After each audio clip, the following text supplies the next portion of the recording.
everyone, and welcome back to another video and podcast from Fantasy Football Scout. I'm Sam from FPL Family, and today I am joined by my newest partner in crime. It's Marc. Marc, you spent a lot of last season writing about Brentford, and so when they announced that Andrews was going to be taking over the G-Tech, I thought, who better to come and talk to us about it?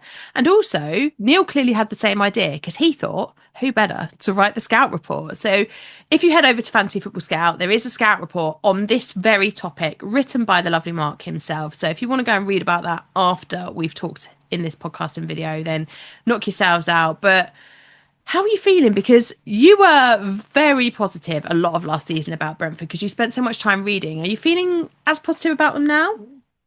It was quite easy to be positive about Brentford because until the final fortnight of last season, they had a genuine chance of getting into Europe. And you had Mbeumo scoring 20 goals, Wissa on 19, ended up in 10th place. A lot of positivity. They were really enjoyable articles to write as well. And you know, when we see how hard it is for promoted teams to stay up, which is pretty relevant at the moment, Brentford are a great example to follow. Yeah. So appointing Keith Andrews, initially looked like a silly risk that could undo years of stability. Because Mbeumo looks like he's going. Noel Guard looks like he's going. So to lose your manager, captain, and star player all at once is a big gamble. But the owner, Matthew Benham, he's known for making these well-calculated decisions that usually turn out correctly. So I think that initial reactions kind of faded away a bit. That maybe there's logic behind this. You know, he knows what he's doing. Yeah. I mean, when Tom and I did a pod together last week and we talked about the impact of Thomas Frank at Spurs, and we were, you know, one of the things we talked about was how Frank came to be the manager that Spurs have now got managing their first team. And it was interesting because they have gone through this process, and there is something that Brentford do seem to like to do of kind of bringing somebody in, having them as part of the backroom staff, getting a feel for them as a person and as a character, and then knowing that they are the right person to push forward. And often it doesn't take that long to see that push forward. So it happened relatively quickly with Frank. He came in as part of the backroom staff, and then relatively quickly becomes the new first coach there. And it's a similar situation here, isn't it, with Keith Andrews? So he's been here for a year. He is a set piece coach, seems to have come in with this kind of maybe the potential. I guess Brentford are always looking, and most clubs are, right? They're, even if they're not really looking for a manager, they're sort of always looking for a manager. You're always keeping your ear to the ground. Who's available, who's not available, who fits our system, who fits our style of play. And Brentford will have known for a while that Thomas Frank is going to be popular in the rest of the Premier League, not just in the Premier League, of course, across Europe. So they will have wanted to have a future-proof plan. And it seems like Keith Andrews was that one. Now, there were a lot of Bees fans that I talked to quite regularly who were expecting, or maybe hoping is probably a better way of putting it, for somebody like Lee Carsley to arrive at Brentford, this kind of like, here he is, here's our new manager, big announcement, that sort of thing that clubs enjoy doing. Kind of really wasn't like that, was it? It was very like out of the blue, very quiet, because of course he's already in the staff. So quiet conversations behind the scenes. Oh, next thing we know, they were still being linked with Carsley about an hour before. There was some, you know, betting odds with Carsley being quite heavily tipped. Roll forward an hour, Brentford announce it's Keith Andrews. So yeah, I think it was interesting because there was a quote that you had at the bottom of your article that I dropped into the notes for our podcast, because Phil Giles, who obviously, you know, big at Brentford, said, when we replaced Ian Smith, we had Thomas lined up. Well, we never promised him the job. We had the idea that Thomas could potentially take over from Dean. It's the same principle here. When we appoint coaches, we always have an idea about whether they could potentially step up. I think that is fascinating because I don't see that at any other Premier League club. That it's a really interesting quote, and because some of Brentford's other set piece coaches of recent times have gone on to do other things. I mean, how many?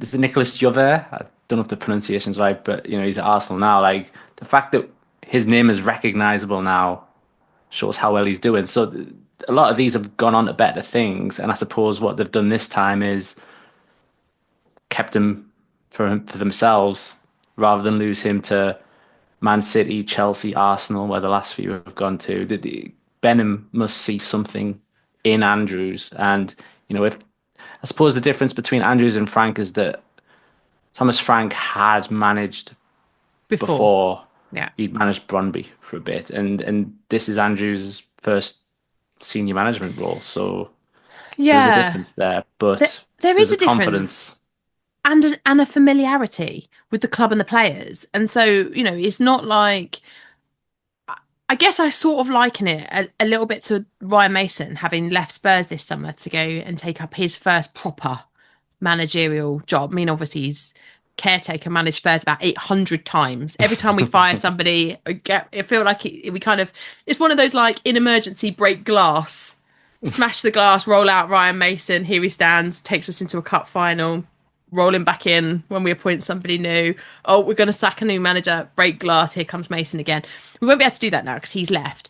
I wonder if it's a similar situation here. It's just that obviously Ryan Mason isn't doing his first rodeo in the Premier League. He's dropped down and is doing that in a lower league team, which is the right thing. So this one will be a really interesting test. And I don't know whether we get the same fairy tale ending as we had with Thomas Frank, but the expectations will be different this summer, won't they, for Brentford? Like, I think mid table has always been kind of like where Brentford have been. I don't think there will be any lower expectations in terms of I don't think anyone will be expecting them to get relegated or have a relegation battle on their hands. But I don't think anyone will be expecting necessarily Keith Andrews to march Brentford into Europe this season. Whereas had Frank been there for another year, maybe that would have been the expectation based upon the results they had last year. Yeah, some sort of lower mid-table situation, maybe. I suppose if you wanted the promoted three, and at least two of them are, well, I think all of them are spending quite well at the moment. You're probably looking at a club like Brentford and thinking they could be catchable Yeah. if this appointment goes wrong. Yeah, Like, yeah. who's going to drop down from the established 17? It could be Brentford, but they've got such a good setup there already that the idea of continuity, because as I say, things could easily fall apart when you've lost so many big individuals in one summer. So continuity by bringing in Andrews, hopefully that's enough to sort of keep them clear of relegation, you would think. I think so, yeah. Let's get into the crux of this then. So, first of all, let's talk about who Keith Andrews is. So, this, as you said before, is his first managerial appointment. He was at Brentford as a set piece coach, but where did he come from? Where did they find him? Well, if you're of a certain age, you might remember him vaguely as sort of in that first sort of decade or so of the millennium as a footballer. Started at Wolves, hung around the Championship at a few clubs, but I think it was going down to MK Dons in League Two that caught the attention, and it was a classic case of two steps back, three forwards, because he then became a Premier League regular for Blackburn, and then sort of faded away in the second tier again. But it was at Ireland where he not only played, but when he retired, he sort of spent time with the Ireland setup for a few years, and I guess that's where he got his first taste of coaching. Hmm. Was briefly Wilder's assistant, Sheffield United as well, and then, as you say, Brentford set piece coach since last summer. So there's been a steady progression there, and it'll be fascinating to see if he's ready to make the step up. Yeah, you've made me feel a little bit old in that comment because I do remember those days. But there you go. And I think you're right. I think it's interesting, isn't it? Because you know, it is risky. This is definitely risky. But then it was risky when they did it with Frank. I guess the difference with was when they did this with Frank, they were in the championship. So Mm. appointing somebody new into management for the first time when you're in the championship or League One or League Two, of course it's still a risk. You don't really know what you're going to get. But to do it in the Premier League, that's a whole different ball game. And I think, what you said right at the beginning, and we said a couple of times, is that Brentford have really established themselves as a proper Premier League side since coming up in the playoffs against Cardiff all those years ago. I mean, they probably could have come up the season before, to be honest. They lost to Fulham, who also then went on to establish themselves as a proper Premier League side. That, these were the days where you could come up and not go straight back down again. Like that. Whereas it feels like at the moment that's where we are, doesn't it? With these clubs, they come up, they go back down, they come up, they get back down. Or if you're Luton, you come up and then you go down too and start again. But with Brentford here, it is interesting because I think you alluded to it before. It is kind of interesting because I'm looking at it as a non-Brentford fan, thinking, okay, I I can see Brentford having a harder time of it. Not really. I mean, partly because of the manager, but not really because of the manager. I think more because they've lost Flecken. That's a big deal. They might lose Mbeumo as well. And obviously, they've lost the stability and the structure around the management. And it's not just the manager himself, it's some of the other coaches that have gone alongside him over to Spurs. So there's a big shake-up in the system that's going on at Brentford. So I think most of the other clubs will be looking around going, maybe they're less risky, maybe they're less likely to be part of the European uh, competition this year for Mm, slots, because obviously last year we were lucky. We got an extra slot in the league because of how well our teams did in European football last year.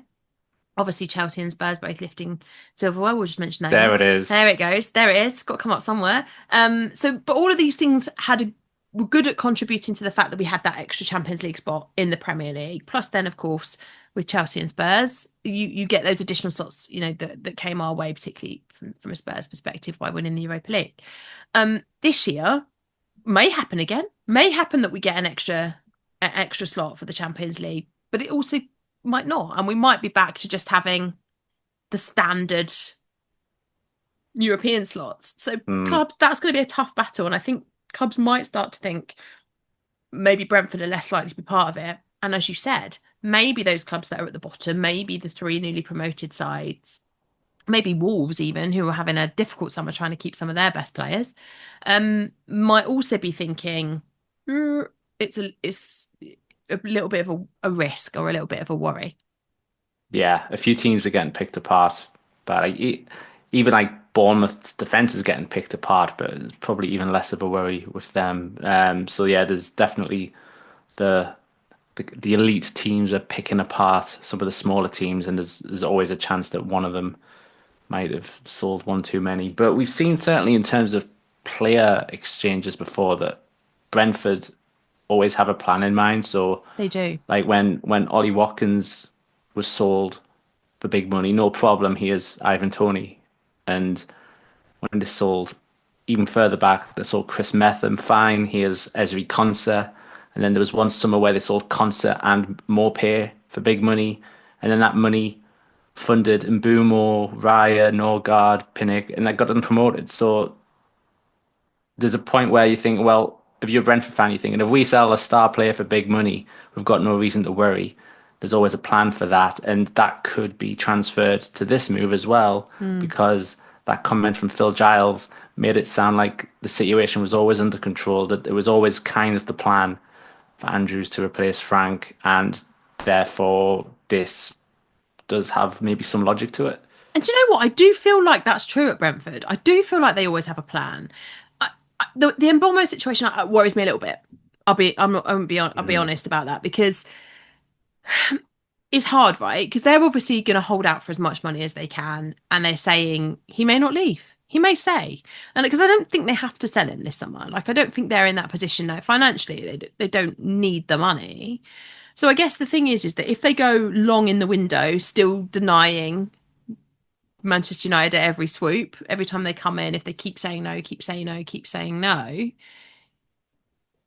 you don't want to be in a situation like we were the year we sold Kane, for example, where it happens like the day before the season starts, and then you're stuck because you're then chasing your tail at the back end of the transfer window, and you're fretting about who is going to come in and can you get a good enough replacement. And now Brentford never feel like that club because yes, they spend wisely. They don't spend frivolously. They go out and the players they buy generally work. Like I can't remember too many Brentford buys that have gone badly or that haven't then gone on to do really good things across somewhere else in the Premier League or somewhere else. So I'm kind of interested. I think um for me what happens in the last part of the transfer window will determine, I guess, the style of play. But if we just assume Brentford as is right now is how we roll into game week 1 in terms of the players that they have available to them at this point.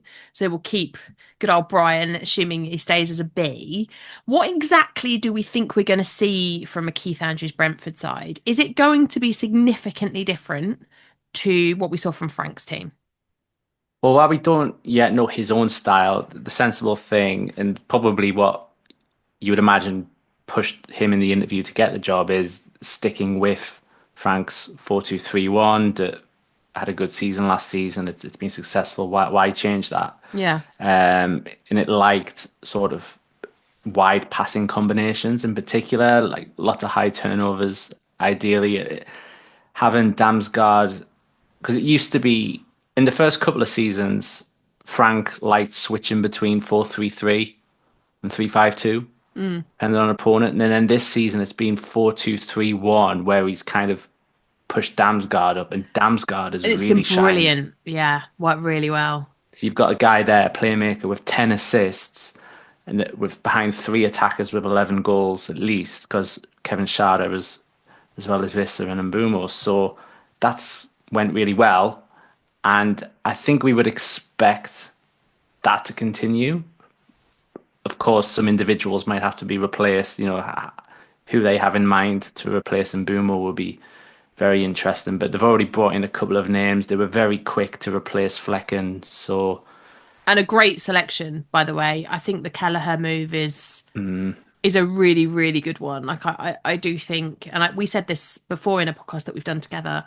He is of all. Whenever I talk about second goalkeepers, whenever I'm looking across the league, he was the one. I'm like, oh, I wish Spurs had him as their second goalkeeper.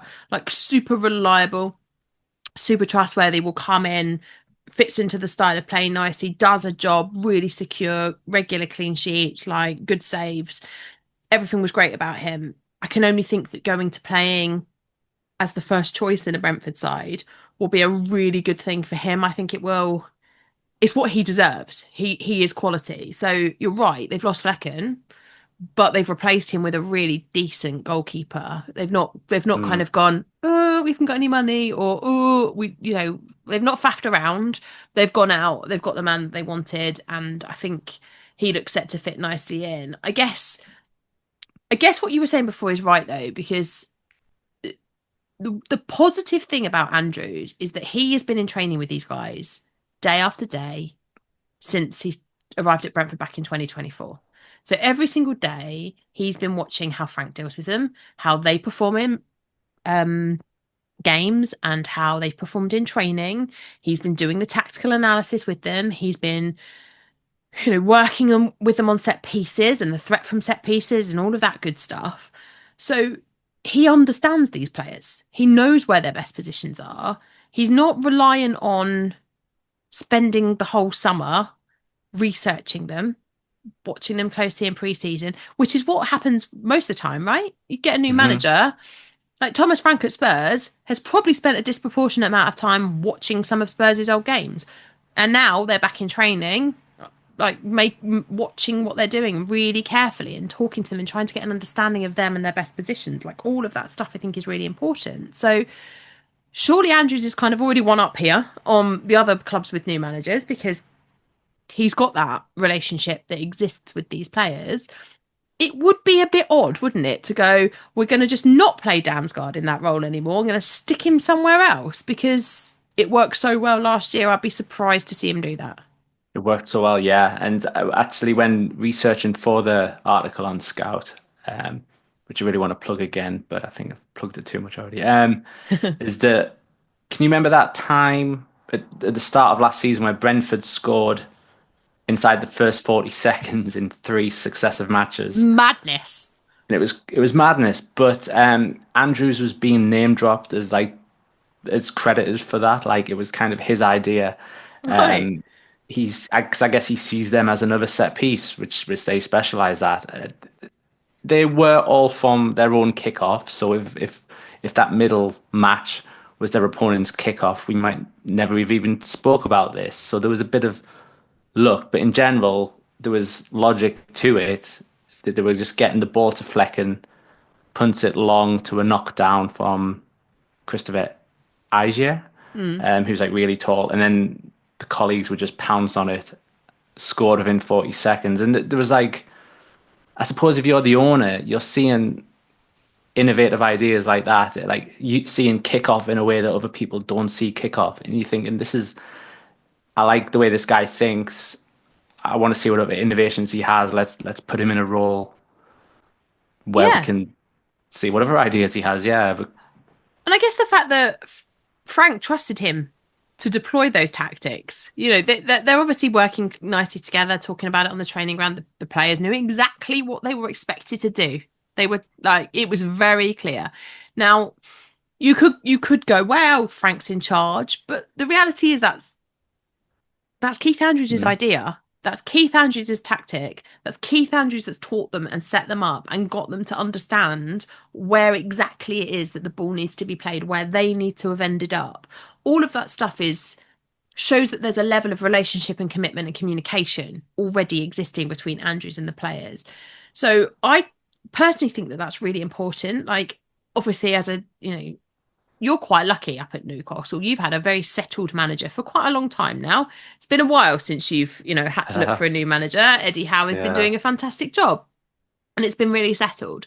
On the other hand, down in the White Side of North London, we like change managers like, I used to change my kids' nappies. Like it's like I feel like it's every 5 minutes. Like, oh, here's a new manager. Sometimes they last, sometimes they don't. I mean, they never last, but sometimes they last more than about 5 minutes. Poor old Nuno, I'm looking at you for the 5 minute thing. you're in But competition with Watford here, aren't you? Who can? they are on another level. I mean, they are their own level of madness for Mm, managers. I think that's why they're no longer in the Premier League. I just think the Premier League are like, no, we can't have two clubs that are like this. You have to nah. go and do it in the Championship. We ain't got enough time to write about your new managers every 5 minutes. Like you go to the Championship and let the EFL write about it instead. But it is madness. Like it is honestly mad because every single time you get a new manager, you start again. Like now, you might still have the same players, but fundamentally you're starting again. Do I think that the Spurs players can go and fit into Thomas Frank's system? Yes, but he has to teach them it. He's going to have to teach them to play in that system, which is different to Postecoglou's system. If Keith Andrews is inheriting a side that fundamentally stays the same and he tweaks, but fundamentally keeps a lot of the basis of what Frank had set up at Brentford before, that transition is far less problematic. And going into a pre-season, you're playing with the edges of stuff and you're integrating the new players that are coming, but you're not having to reset everything. You're not having to work out. Like, imagine at the moment, Frank's working out who's going to be the Damsgaard. Is it Kulusevski or is it Maddison? And he's trying to work that out while he's in pre-season with him. I mean, Maddison's not fully fit yet, so that will also be having an impact. But that's that's all got to go on, right? With a new manager and a new club. It was the same last season with Manchester United when they got Amorim in midway through the season. He didn't want to go midway through the season. Why? Well, partly because it was an absolute nightmare, but partly because it's a project. So you want to start it with them from ground zero. You want to start with a clean slate. Here's where we are. This is how I'm going to work. When you're midway through the season, you arrive. You've got a game 3 days later. There's only so much change you can deploy because you're constantly, particularly with them with the Europa League as well, they're constantly 3 days game, 3 days game, 3 days. Like there's no break to teach the new tactics. I think that Brentford are in a really nice position here. So I think what we're both saying is that we feel like this is quite positive for Brentford at the moment, even if maybe it's not that exciting. Like it's not that exciting, like here's a new manager coming out of the ground in some sort of, you know, explosion of like confetti and stuff. It was Yeah, very much a little whimper of, oh, here's Keith Andrews with a Brentford shirt. Off we yeah. go. It was like a PS at the bottom of an email, but It it was just yes. it was just anything. Anyone got anything else? Oh yeah, sorry. New manager. have a nice day, Do everyone. you It know was what? that They sort should of have thing. done Though. that. That is what they should have done. They should have sat down and gone, oh, like they should have announced Kelleher or something. They should have announced a player and then gone, anyone got any further questions? Oh, okay, thanks. And then 2 minutes later, just gone, oh, actually, we've got something else. We've got a new manager. This is him. Bye, guys. And then just ended the press conference. That would have That been would have been, amazing. yeah. I wish they had done that So do in theory looking I. back. But they have, yeah, the players, as you sort of established there, not only does he know the players, but the players must rate him because he has suggested this, and it worked on three successive kickoffs. He was a set piece coach, And they were and great from set and there pieces. and no team had a higher XG from set pieces, stuff like that. Like by far the number one for chances from throw-ins, stuff like that. And I think if you're a player, you're seeing it work. Mm, So when he's made manager, you're thinking, yeah, I trust this guy. yeah. So Yep. what did initially, yeah, as you say, there was no confetti in it. I think initial reaction would have been, really? Yeah. Is that all they're doing? The more you think about it and read into it, it does kind of seem right. There's logic to it. There's continuity to it. Both sides know each other, and if they can just use this season to quietly continue while all the other clubs do their own thing, it could be a success. Yeah. All right. Well, let's talk about this from an FPL perspective then, because all the Bees fans listening, I think hopefully they feel a bit more positive because I think we feel quite positive about the Keith Andrews thing. We think it's got potential to work. So let's really focus in then on FPL managers because this is, I mean, that's why we're here, right? We're here to talk about the impact that this might have for us as FPL managers because last season I wanted Wissa, I wanted Mbeumo, I wanted a defender, whether it was Nathan Collins, whether it was Flecken in goal, whether it was Coyote later on in the season when he became a bit of a cheap, fun FPL pick, whether it was going for a Norgard or a Damsgaard. Like you could easily have trebled up on Brentford for large chunks of the season, I think is what I'm saying. So going into this season, Brentford will be one of those teams where if Frank was still there, I absolutely would have looked at them and gone, okay, who am I getting? And it wouldn't have been am I getting somebody? It would be how many Brentford assets am I invested in? Mhm. Given all the things that we've just said about how we think it's going to be quite similar, but there has been some disruption to the structure in terms of so far losing Flecken, likely to lose some other key assets in the window as well. Let's go through the positions and work out who we think is the best bet. So let's start with the defenders because obviously I think we can leave the goalkeeper aside because I think he's just going to be a good goalkeeper pick. He's not going to be expensive. Mhm. If they continue to play this like shots from outside the box thing, which can't see why they changed that, he'll make a lot of saves. We know that he's good at clean sheets from his Liverpool days. So I think as far as goalkeepers, cheap goalkeepers go, having Kelleher is probably a decent option.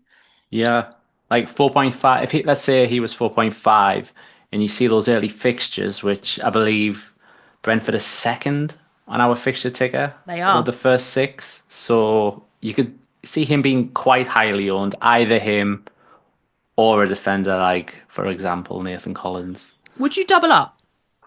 So the fixtures so it's Nottingham Forest to start, then Villa, Sunderland. God, it still feels so weird seeing Sunderland on the fixture ticker. But Yeah. Sunderland, Chelsea, Fulham, Manchester United. So it's a relatively decent start to the season. Chelsea in there just before their Champions League season kicks off, and obviously Chelsea making it all the way through to the Club World Cup. Can't go for a stream without mentioning that either, because Tom will be absolutely having a go at me if we don't. But that will have an impact, of course, on Chelsea in early season because they're going to have had less of a summer break and all of that stuff. But those fixtures do look nice. So would you? That's the sort of fixture one that I would look at and go, okay, a defender. Is it okay, a defender, but I might take a punt on the goalkeeper as part of a rotating goalkeeper pairing, or is that too much? I think if Thomas Frank stayed, those fixtures would be good enough to say at least one, maybe two, Mm. but you could probably counteract the good fixtures with the upheaval. Yeah, okay. So, like, if you're Keith Andrews, you're probably thinking, oh, like, I'm glad there's some nice fixtures there because if I had a tough run, That's the true. pressure would really crank up, and this is a real help there. But from our perspective, there's a lot of change going on at the club, and maybe having one of them would be good enough. But yeah, which one? Do you have a preference? Goalkeeper or Um, defender? so generally my preference is always for the defender. And then I like to pick a team that I can double up on defensively to have the goalkeeper as well. Because I I used to like to have a defensive double up pairing. So in the past it was Trent and Robbo. More recently it's been Saliba and Gabriel, or Saliba and Timber, or Timber and Gabriel, like two of the Arsenal boys anyway. Um And the reason for that is because of the attacking threat that those players bring. So I like the upside of a defender. Like I like to go, and I also feel like that means that I can heavily invest in a good defense with attacking threat, and then I can have two cheaper rotating goalkeepers. Generally, that's my strategy. I don't know how I feel about Brentford this year because I think Nathan Collins is the best defender. If you're going to pick a defender from Brentford, I think he is the one that I would go for. Last season was 4.5. I think he probably comes in about the same price. But do we think he maybe is 5? Because they were good. They were keeping clean sheets. He was a little bit too good in a few areas. To be fair, Yeah. like he wasn't quite under the radar by the end because he had 2 goals, 7 assists, Yep. a sort of number 6 defender for big chances, and yeah, like I'd love him to be 4.5. One of the few things I got right last year was starting with Collins Mm. in the team. But yeah, if those in charge bump him up to 5 million, that And it makes it wouldn't a shock tough me. call. No. No, and I think that's the thing, isn't it? So at 4.5 I would have Collins over Kelleher. At 5, it's up for debate again because you all right, you lose at any potential attacking threat, but then Nathan Collins, a lot of his attacking threat is from dead balls, and so if Mbeumo's not there, what does that mean for him and his attacking threat from set pieces? I would assume that they have a backup set piece taker, and I assume their backup set piece taker will be just as good because Keith Andrews is an expert in set pieces, but it might just be enough to worry me a little bit. Yeah. And I mean another defensive name I'll just throw in there by the way, because they've made Michael Coyote permanent and he was taking Yes. a lot of long throws at the end, which is an area they were really good at. So he Most could goals came from them in the league, right? I'm sure I yeah. read that you wrote that before.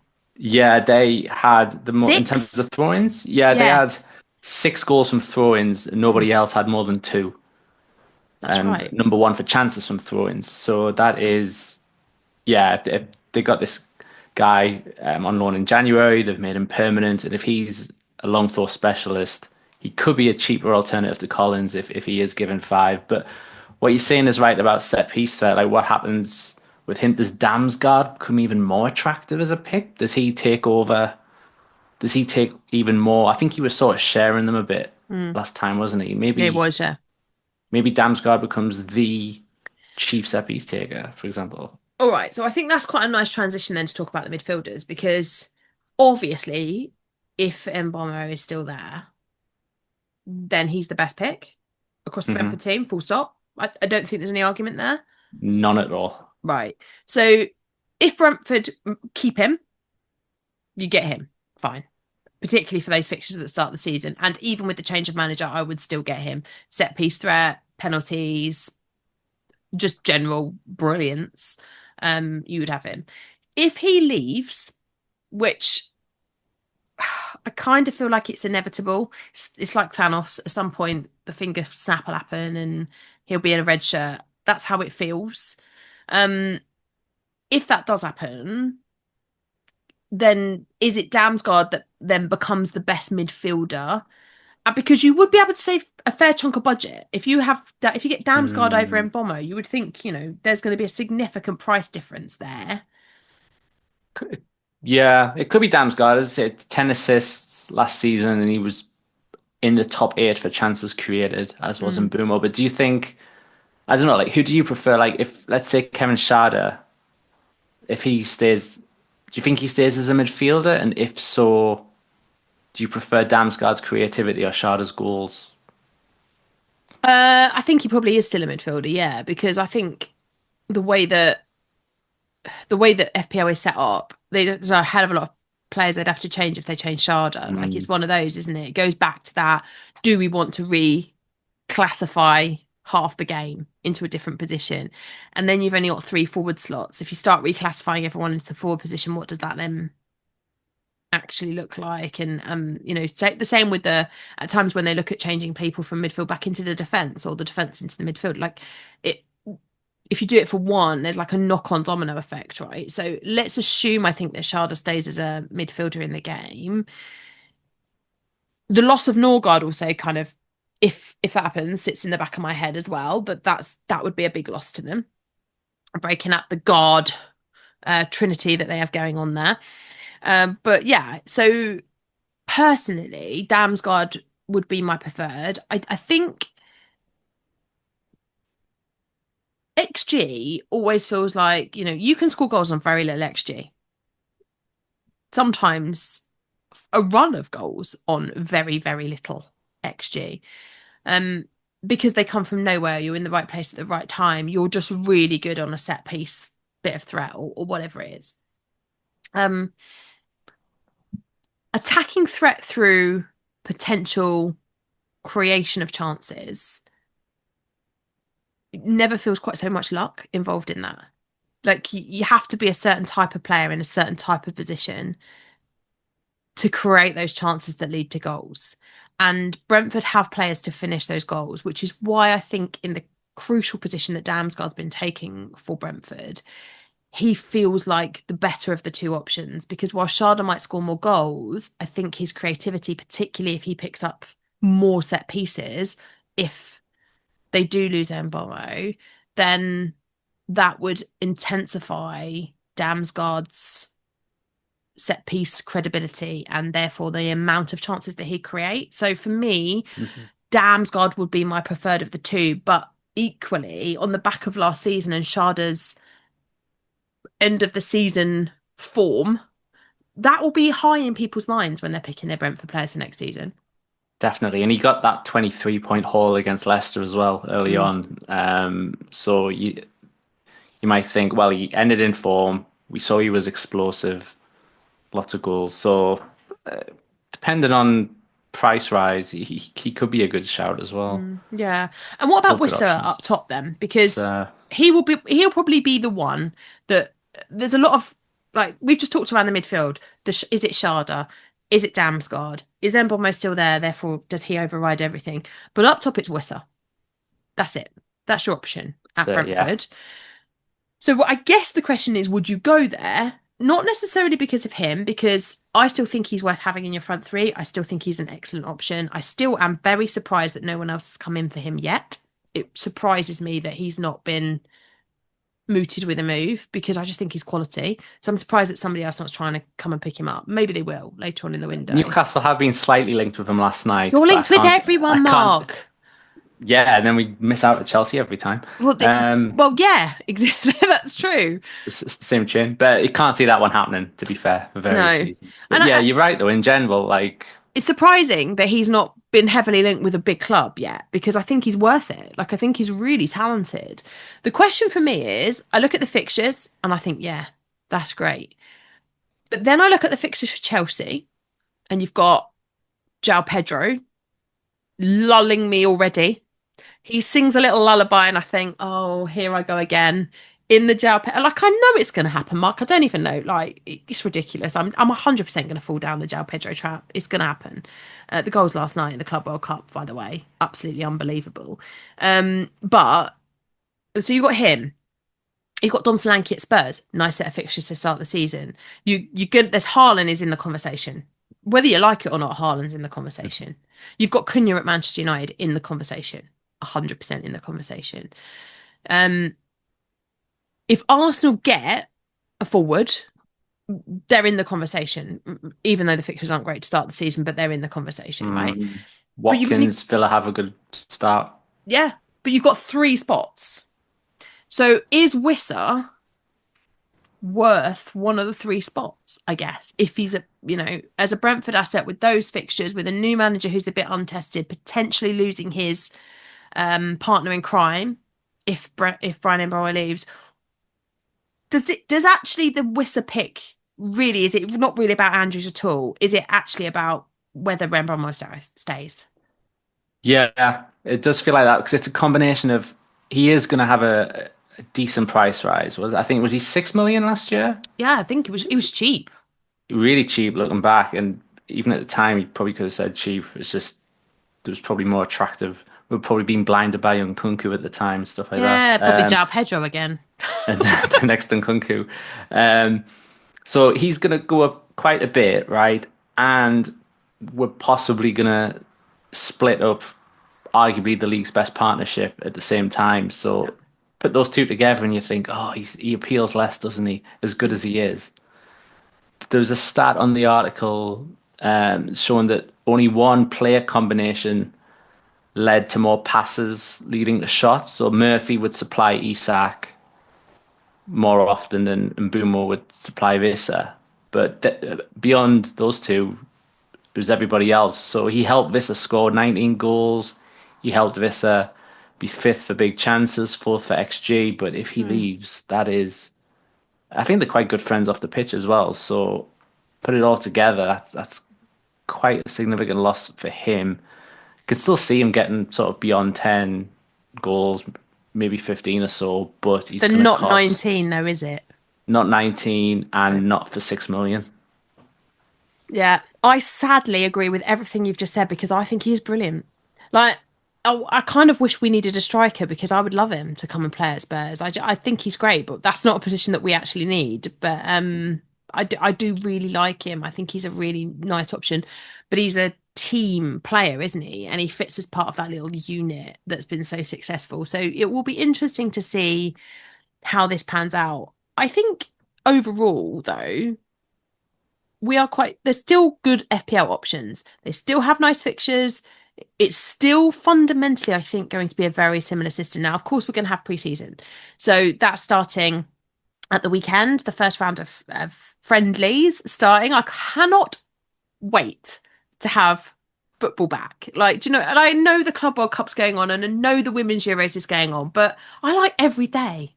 Do you know what I mean, Mark? Like, I like Hmm. everyday football. I like it when I know there's Friday night football and there's Saturday lunchtime football and there's Saturday night football and on the 3 o'clocks are going to kick off and then you got 2 o'clock and 4:30 on a Sunday. Oh, and then there's Monday night football on a Monday.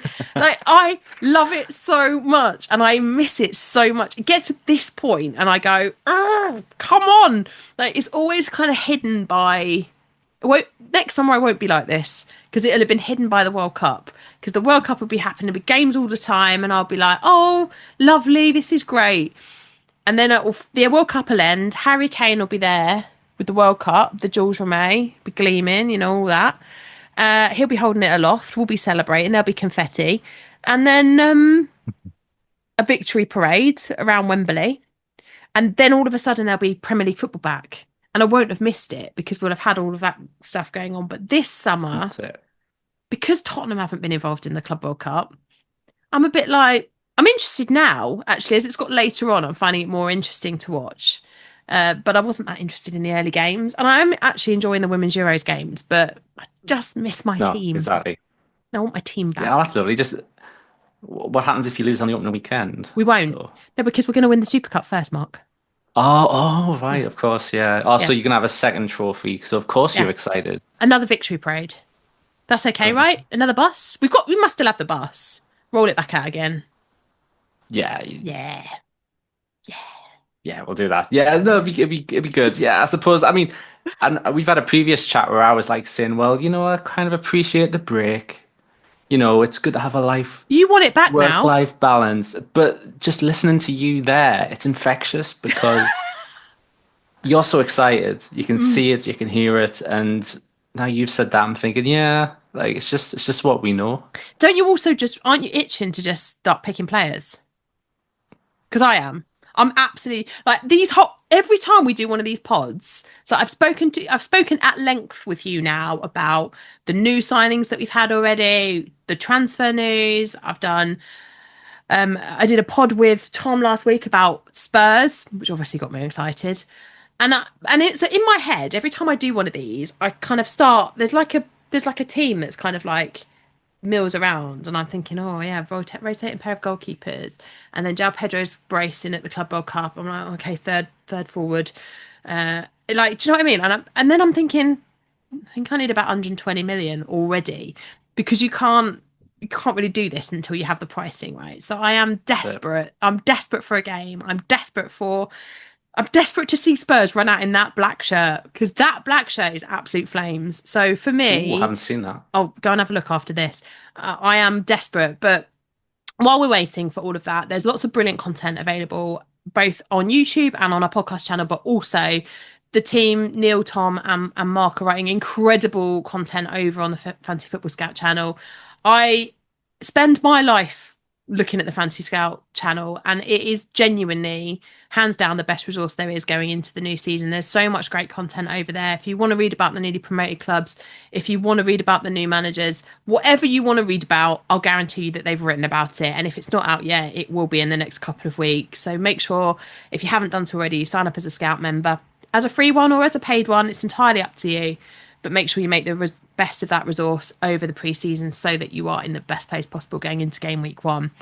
Mark, thank you so much for joining me again today. We'll be back. I'm sure we'll be back. It's just a thing now. I think should we fancy podding? All right, let's do a pod. As we get Absolutely. closer to launch, I'm sure that Mark and I will be back together again. If you've enjoyed this video or this podcast, depending upon where you have listened to it, make sure you hit that like button, and also make sure that you are subscribed, so that you get notified every time a new video or podcast lands on the channel. Thanks, guys.